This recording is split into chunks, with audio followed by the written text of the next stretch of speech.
Welcome to our channel. Today we how to connect Xero to accountants using Partner Access, beginner guide step by step clearly. Open your Xero account and log in. On the dashboard, locate the Settings option in the top right corner.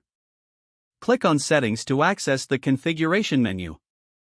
In the Settings menu, find and select Users. Once in the Users section, click on the Invite a User button. A new window will appear prompting you to enter the user's email address. Input the email address of your accountant. Choose the access level as advisor from the available options. Review the other permission settings to ensure they meet your accountant's needs. Once you've confirmed the settings, click on Send Invitation. Your accountant will now receive an email invitation to access your Xero account. Instruct your accountant to check their email and accept the invitation. After accepting, they will be able to log in and access your financial information. You will receive a notification once the accountant accepts the invitation. Confirm that they appear in your list of users in the settings. Once confirmed, your accountant is now set up to help you with your financial matters. You can manage their access at any time through the same Users section. Now you're ready to collaborate efficiently with your accountant. If the page does not load, refresh the browser or try again in a private or incognito window.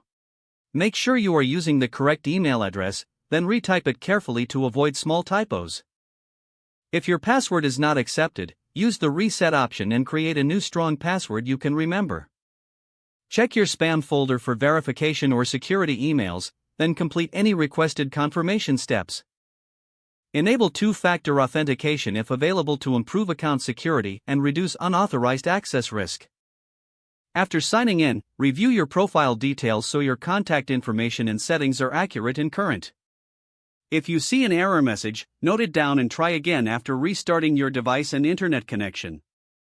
Log out when you finish, especially on shared devices, to keep your account and payment information secure. If the page does not load, refresh the browser or try again in a private or incognito window. Make sure you are using the correct email address, then retype it carefully to avoid small typos. If your password is not accepted, use the reset option and create a new strong password you can remember. Check your spam folder for verification or security emails, then complete any requested confirmation steps. Don't forget to like this video and subscribe to our channel for more step-by-step tech guides.